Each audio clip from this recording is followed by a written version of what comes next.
y quizás hoy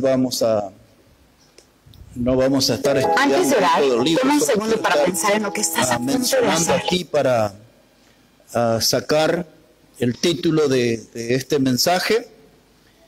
Y bueno, hoy es día de oración, hoy es día para ir delante de Dios, buscando su favor, su ayuda. La Biblia promete que Él siempre está para darnos un oportuno socorro y tenemos que buscar siempre el trono de la gracia del Señor. Muy bien, hermanos, aquí en Jonás, el capítulo 1, versículo 1, dice la Biblia: vino palabra de Jehová a Jonás, hijo de Amitai, diciendo: levántate y ve a Nínive, aquella gran ciudad, y pregona contra ella, porque ha subido su maldad delante de mí. Y Jonás se levantó para huir de la presencia de Jehová a Tarsis, y descendió a Jope, y halló una nave que partía para Tarsis, y pagando su pasaje, entró en ella para irse con ellos a Tarsis, lejos de la presencia de Jehová. Y hoy vamos a estar hablando, hermanos, el tema de el barco está listo. El barco está listo. Dice la palabra que vino, palabra de Jehová a Jonás. Dios habla, hermanos, siempre de una manera clara y contundente a nuestra vida. Pero a veces la vida nos pone a nosotros en situaciones, hermanos, donde el diablo también habla. Donde el diablo siempre viene a susurrar a nuestro oído para darnos indicaciones que son contrarias a la voluntad de Dios. Pero cuando Dios habla, Él nos marca el camino que tenemos que seguir. Cuando Dios nos habla, nos encomienda un servicio, una misión. Y aquí la misión era ir y predicar a Nínive, una gran ciudad. Se cree que había un poco más de 500,000 de habitantes en Nínive. Y era una ciudad llena de gente cruel. No voy a contar hoy la historia de los ninivitas, pero sus métodos de torturas eran muy famosos en la historia. El degeneramiento moral que había en ellos era trascendido en la historia. Era gente muy cruel, muy perversa. Era gente miserable, pecadoras. Y Dios le encomendó a su predicador que vaya a hablarle a esa gente, que explique sobre el amor de Dios, que hable de la misericordia de Dios y de la salvación de Dios. Y ahí el predicador, ya con esa misión encomendada, siente el susurro del diablo en el oído y le dice: ahí tienes una nave que se va rumbo a Tarsis. Y ahí ese es nuestro mensaje: el barco está listo. Siempre que nosotros queremos hacer algo para Dios, el diablo viene y nos hace una propuesta: el barco está listo. ¿Para qué te vas a sacrificar en la obra de Dios? ¿Para qué te vas a sacrificar por gente tan mala? No vale la pena. Y el diablo tiene toda una forma de acercarse y de susurrarnos al oído de que no hagamos la voluntad de Dios. Él sabe cómo motivarnos para alejarnos del Señor. El diablo es perverso, es astuto en gran manera. Ya desde el comienzo en el libro de Génesis, cuando él estaba en esa figura de la serpiente, dice que la serpiente era astuta en gran manera. El diablo sabe cómo desinflar nuestro ánimo para servir a Dios. El diablo sabe cómo desmotivarnos y siempre él sale ahí con algunas propuestas que llaman nuestra atención. Dios habla en forma clara y contundente. El diablo lo hace con susurros, con una voz seductora, con una voz que está llena de engaños. El hombre muchas veces manifiesta su rebeldía, no quiere hacer la voluntad de Dios. En nuestra propia vida lo vemos, que queremos hacer nuestra voluntad, no la de Dios. Nos resistimos, peleamos con Dios en ese asunto, pero mientras hacemos nuestra voluntad nunca vamos a conseguir una buena recompensa. Siempre vamos a andar frustrados, amargados, y siempre vamos a tener la presencia del diablo diciéndonos: mira, ahí el barco está listo. ¿Para qué te vas a involucrar en la obra de Dios? Yo tengo un barco preparado para ti. Pero ese barco que el diablo le estaba ofreciendo, nave es la palabra que usa aquí la Biblia. Nave, barco, embarcación. Ese barco era el pasaje más caro. Ese barco era el precio más alto. Ese era el pasaje más caro porque implica alejarse de Dios. Y alejarse de Dios tiene un alto costo. Alejarse de Dios siempre tiene un alto costo. Pero el diablo le insistía, ahí está Jonás, este va rumbo a Tarsis, el barco está listo para ti. Y Jonás tuvo que decidir entre permanecer en el pecado de la desobediencia y él tuvo que decidir o si le agradaba a Dios. Ya vemos quién ganó la pulseada. El diablo ganó. Y Jonás finalmente pagó su pasaje y se subió a esa nave, a ese barco. Y él iba a iniciar para su vida un proceso muy doloroso. Y eso nos va a pasar absolutamente a todas las personas que decidimos ir en contra de la voluntad de Dios, que decidimos alejarnos de Dios. Vamos a empezar a transitar un proceso doloroso en nuestra vida. Ya conocemos la historia, se levantó una gran tempestad. Los marineros, hombres experimentados en la vida de mar, nunca habían visto al mar con tanta furia y comenzaron a preguntarse qué era lo que estaba sucediendo. Cada uno se encomendó a su santo, a su virgen, a todo lo que pudieran acudir. Estaban desesperados, necesitando ayuda. El hombre de Dios estaba ya en el fondo del barco durmiendo, desentendiéndose del drama de los que le rodean.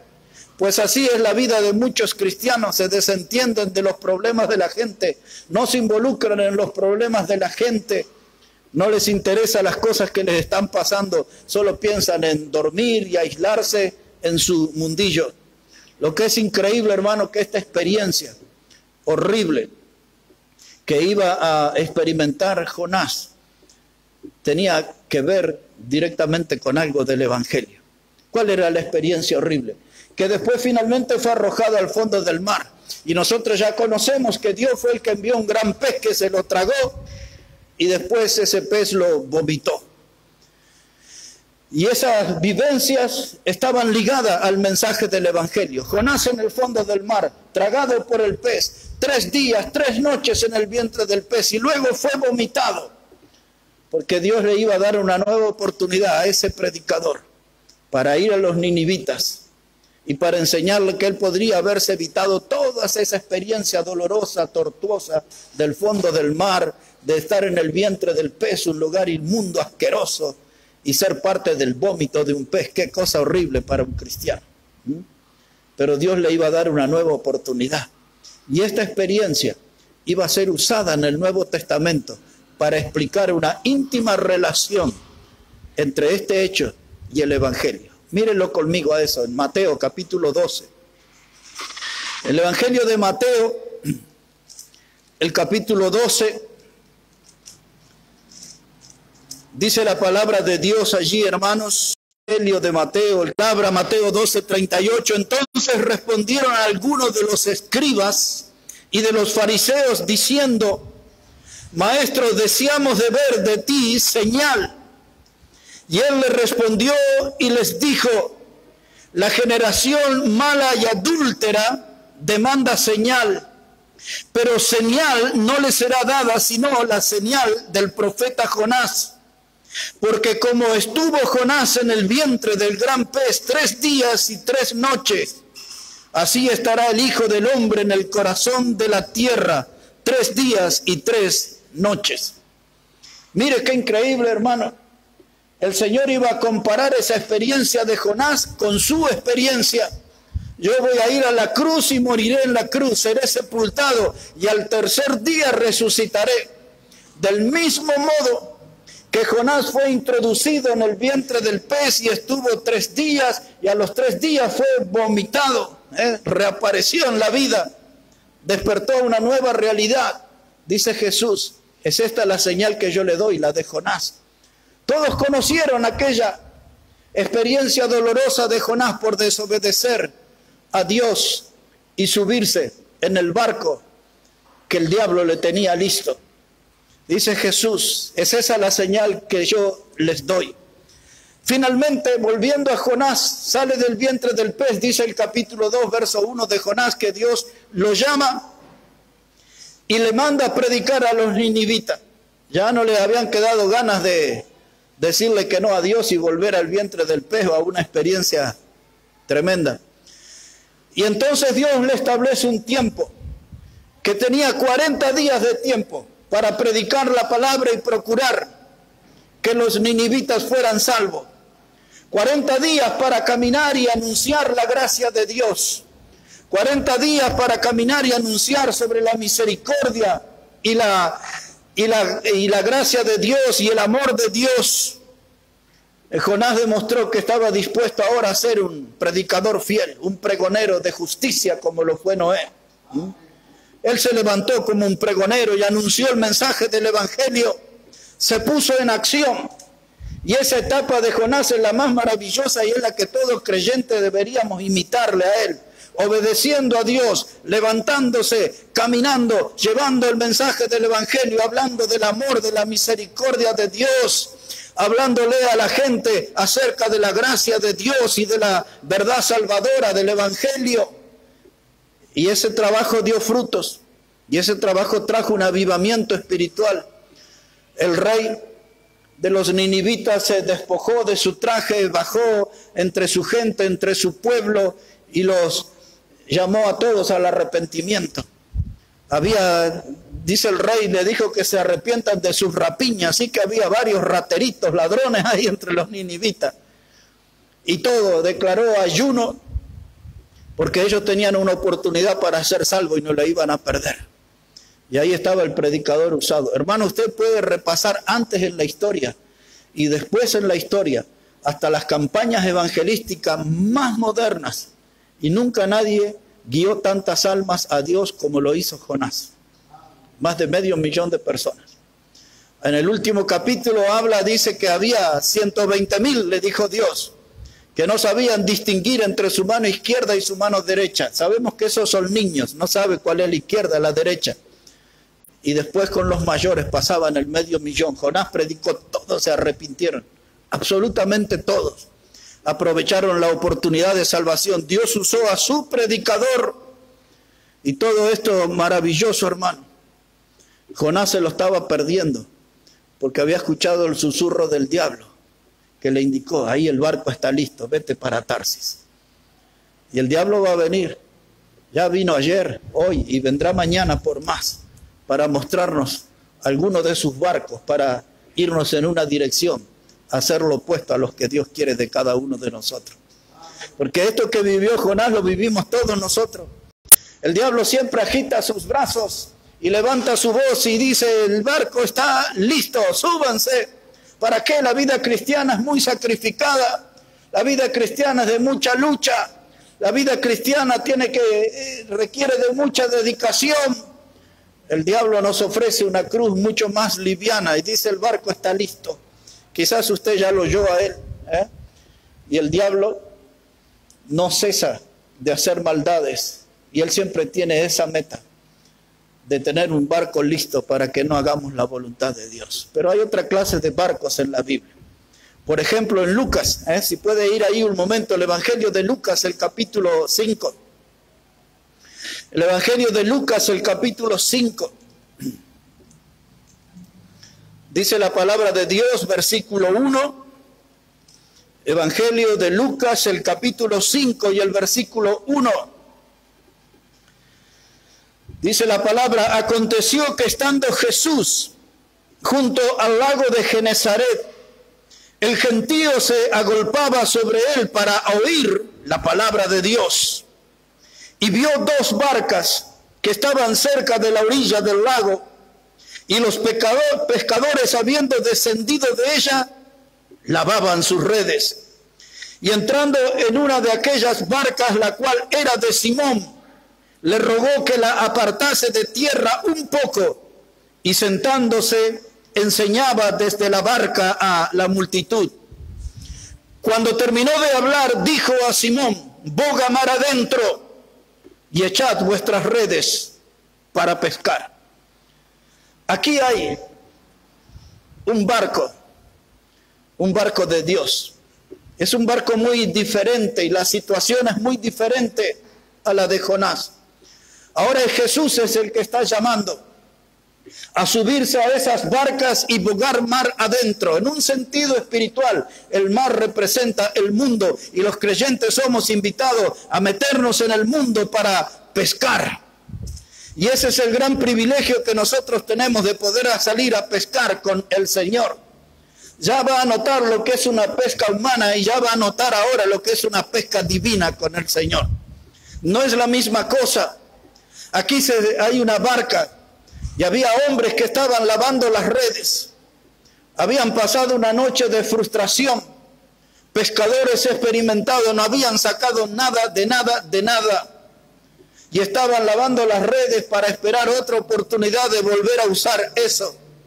Cuando Jesús le dice a Simón, prepara tu barca, boga mar adentro, vamos a pescar.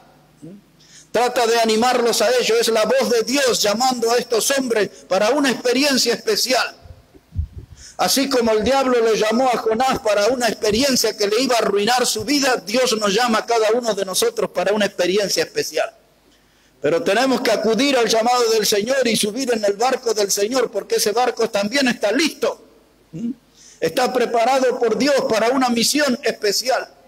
Observe los detalles de esa misión, versículo 5. Respondiendo Simón le dijo, Maestro, toda la noche hemos estado trabajando y nada hemos pescado, mas en tu palabra echaré la red.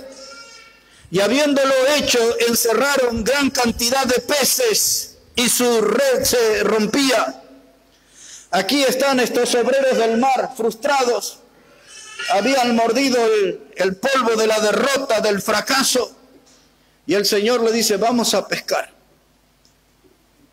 Se habrán mirado Pedro y los otros, miradas con un mensaje que decían, ¿de qué está hablando? Estuvimos toda la noche, no sacamos nada. Esa es la experiencia humana, pero hay una experiencia divina. Jesús dice, vengan conmigo, vamos a pescar, vamos no mar adentro. Y aquí Pedro hace lo que todos debemos hacer. Yo no entiendo todo lo que Dios dice, pero en tu palabra vamos a echar la red.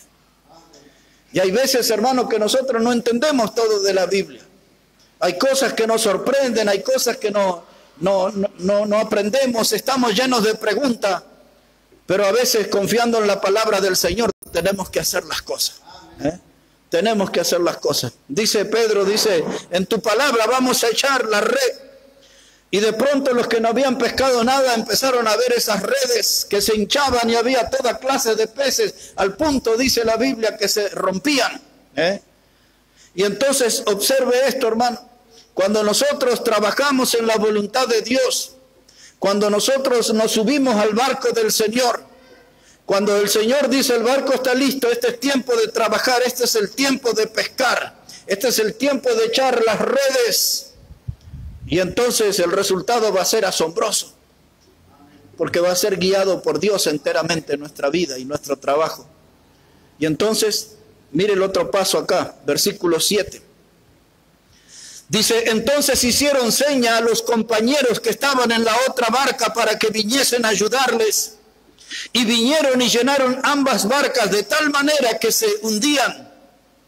Escuche eso, hermano, de tal manera que se hundían. Y viendo esto, Simón Pedro cayó de rodillas ante Jesús diciendo, apártate de mí, Señor, porque soy hombre pecador. Hermano, Pedro llegó a la conclusión que necesitamos llegar nosotros, que estamos en la obra de Dios y estamos aquí delante de Dios, que Dios está presente entre nosotros. Y Pedro dice, yo nunca vi esto. Horas antes habíamos abrazado el fracaso, no pescamos nada. Este milagro grandioso, esto lo ha hecho Dios. Y se sintió inmundo, se sintió pecador y se echó de rodillas delante de Jesús y le dijo, apártate por favor, soy hombre pecador. ¿Qué es lo que está diciendo? Tú eres santo, eres el Dios santo que está aquí con nosotros.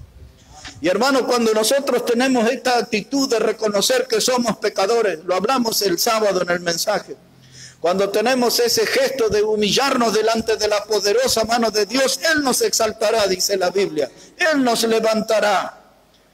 Pero tenemos aquí en este barco, hermanos, aquí estaba Dios y aquí estaba la bendición. Y aquí hay un hombre que reconoce la presencia de Dios y se echa de rodillas, dice el verso 9. Porque por la pesca que habían hecho, el temor se había apoderado de él y de todos los que estaban con él. Y asimismo de Jacobo y Juan, hijos de Zebedeo, que eran compañeros de Simón. Pero Jesús dijo a Simón, no temas, desde ahora serás pescador de hombres. Y cuando trajeron a la tierra las barcas, dejándolo todo, le siguieron. Ahí hay dos cosas que quiero resaltar. En primer lugar, el llamado de Dios, hermanos, es claro. Dice, yo quiero que sean pescadores de hombres. Predicadores del Evangelio. Que la orden que les di la lleven adelante. Ir por el mundo y predicar el Evangelio a toda criatura. Eso es para nosotros hoy, aquí, en esta iglesia. Predicar. Pescadores de hombres. Si yo no estoy pescando al modo de Jesús, entonces me subí al barco del diablo. Pero si yo voy a subirme al barco de Jesús, tengo que pescar con Jesús, al modo de Jesús, con las indicaciones de Jesús. Él sabe dónde están los cardúmenes de peces. Nosotros podemos tener mucha experiencia de vida, pero Él lo sabe absolutamente todo. No hay secretos en el mundo porque fue creado por Él. Y Él dice, ahora yo quiero que sean pescadores de hombres. ¿Y cómo toca eso mi vida? ¿Cómo llega eso a mi vida? Tiene que llegar para transformarse en una realidad. Tengo que ser pescador. Ese es el oficio de Dios. Es el oficio que Dios creó para sus hijos, ser pescadores de hombre. Y ahora la respuesta debería ser la que vemos aquí. Dice que llegaron a la orilla y dejaron todo y le siguieron a Él. Dejaron todo y le siguieron a Él. Ya no había más resistencia a Dios. Ya no había más oposición a Dios. Aquí había gente que estaba dispuesta a sujetarse, a someterse, a hacer la voluntad de Dios. Dejaron todo. Y cuando Dios nos pide eso, nosotros sufrimos porque amamos otras cosas. Y a veces no vamos a ser usados porque amamos más otras cosas que las almas. Amamos más otras cosas que la obra de Dios. Y estamos ahí en esa lucha. Pero Dios dice, quiero dejar un mensaje claro. Si quieren ser bendecidos, tienen que dejar todo y seguirme a mí. Y a cada uno Dios nos habla de una manera especial. Y Dios nos habla de una manera clara. Y nosotros pasan los tiempos y los años y nos hacemos los desentendidos, los distraídos, pero Dios vuelve a hacernos sentir entre la espada y la pared. Que tenemos que tomar una decisión. Pero hay un detalle que enfaticé yo. Esos hombres que habían estado frustrados, que habían fracasado esa noche, no habían pescado nada. Ellos no iban a abandonar el oficio. Estaban lavando las redes, dice, la estaban dejando en condiciones para un nuevo intento. Ustedes y yo podemos haber fracasado muchas veces, pero tenemos que tener las redes lavadas, listas, para volver a intentar algo para Dios. Esta misma escena, en otro evangelio, ya vamos a ir terminando para llegar al tiempo de oración. En el evangelio de Mateo, el capítulo 4, la misma escena, pero vista por Mateo. Observe ahí un momento, por favor, evangelio de Mateo, el capítulo 4. En el versículo 19, el Señor le dijo a Simón y a su hermano Andrés, Simón es Pedro, ¿verdad? Y su hermano Andrés, Él les dijo allí en el verso 19, venid en pos de mí, yo os haré pescadores de hombre. Y ahí está otra vez la frase, ellos entonces dejando al instante las redes, le siguieron.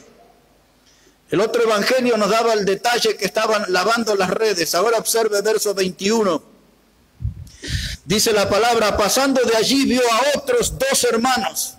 Eso estaban en el capítulo 5 de Lucas también estos hermanos. Jacobo, hijo de Zebedeo, y Juan su hermano en la barca, con Zebedeo su padre, que remendaban sus redes, y los llamó. Y dejando ellos al instante la barca y a su padre, le siguieron. Ahora estaban remendando las redes, los otros estaban lavando las redes, estos estaban remendando las redes, como sea, la estaban dejando en condiciones para practicar su oficio de pescadores. Nosotros tenemos que estar con las redes lavadas, remendadas, en condiciones de alcanzar a los que están sin Cristo. Ellos son los peces del mar de este mundo. A ellos los tenemos que alcanzar con el mensaje del Evangelio. Y ahora Jesús le habla a Jacobo y a Juan, los hijos de Zebedeo, y los llama. Y ahora dice la Biblia algo maravilloso. Y al instante dejaron las barcas y a su padre. Es decir, que terminaron con su vida laboral, no más la empresa pesquera mundana. Y aún pusieron el afecto en el lugar correcto. Dios era primero antes que su padre. Y dejaron las barcas, el negocio, y dejaron el afecto del Padre y se fueron detrás del Señor. El servir a Dios siempre tiene un costo. A veces el costo es renunciar a algo económico, a veces el costo es renunciar a nuestros afectos. Cuando Dios nos llama al campo misionero, nos llama a un lugar y nosotros sabemos lo que es vivir lejos de nuestros afectos aquí. Vivir lejos de nuestras familias, los golpes duros que recibimos a veces a la distancia, el adaptarnos a un país, a un lenguaje diferente, a comidas diferentes, hábitos diferentes. Ya sabemos de qué se trata todo eso. Pero cuando queremos servir al Señor siempre hay algo que nosotros tenemos que dejar. Una pesca milagrosa, gente que dejó todo al instante y le siguió al Señor. Lavaron las redes, remendaron las redes. ¿Cómo están nuestras redes para pescar? Si Dios nos llamara a pescar almas en esta noche o mañana, tenemos que andar diciendo, ¿dónde dejé la red la última vez? ¿Qué pasó con mi red? El barco está listo, hermano. Es el barco del mensaje del Evangelio. Es el barco de la salvación que se mueve por las aguas, por las corrientes diferentes de este mundo. Y nosotros tenemos que estar en ese barco. Está listo, está preparado por Dios. Y tenemos que estar atentos de no subirnos en el barco equivocado, porque el diablo también tiene unos barcos listos. Los que nos van a enfriar en nuestra vida espiritual y nos van a alejar de la voluntad de Dios. ¿Hacia dónde va nuestro barco hoy? ¿En cuál de estos barcos estamos? ¿En el que se subió Jonás? ¿En la dirección contraria a la que Dios le indicó? ¿O estamos en el barco de Jesús para tener una pesca milagrosa, grandiosa? En la historia la Biblia habla de un barco especial. Aparece con el nombre de arca, es el arca de Noé. Y la Biblia habla que en aquella generación de Noé, durante 120 años, igual que Jonás, fue pregonero. Jonás tenía que pregonar. Noé fue un pregonero de justicia, dice el apóstol Pedro. Lo recuerda con esa palabra, pregonero de justicia, un predicador de la palabra de Dios. En medio de una generación hostil, enemiga a Dios, reacia, no quería saber nada con Dios. El mundo veía como una gran locura lo que Noé estaba haciendo, pero no era un hombre de fe. Por eso él figura en Hebreos 11 como uno de los héroes de la fe. Él confiaba en Dios. Él no sabía lo que era un diluvio, no sabía lo que era una gota de agua. Nunca había visto llover en su vida, pero él creyó a Dios. Él le creyó. Él nunca había visto un barco, pero Dios le dio las indicaciones y él lo construyó. Y Dios le pidió a él, como carga que puso en su vida, que fuera un predicador, y él predicó. A la vista nuestra no fue muy fructífero. Solamente 8 nomás fueron salvos. Pero el resultado fue grandioso igual. Porque ese fue el premio para el predicador obediente. Dice Génesis 7:1 que Noé fue el único hombre justo en su generación. Y Dios usó a ese hombre justo. Y Dios puede buscarnos a nosotros. Y si nos halla justo, podemos ser sus instrumentos también. Y ese barco o esa arca fue el medio de salvación que Dios proveyó. Y si nosotros fuéramos gente de fe y justos como Noé, nosotros podemos ser pregoneros del medio de salvación. Cristo es el que salva. Solo Cristo salva. Y una vez más la pregunta final, ¿en qué barco estamos nosotros? ¿En el barco que nos guió el susurro del diablo en nuestro oído? ¿O nos hemos subido al barco de la salvación, de la bendición? El barco que Jesús nos convocó. Siempre el mejor lugar es al lado de Jesús. El barco está listo. Fíjense bien. Miremos todos juntos bien. ¿A qué barco nos vamos a subir?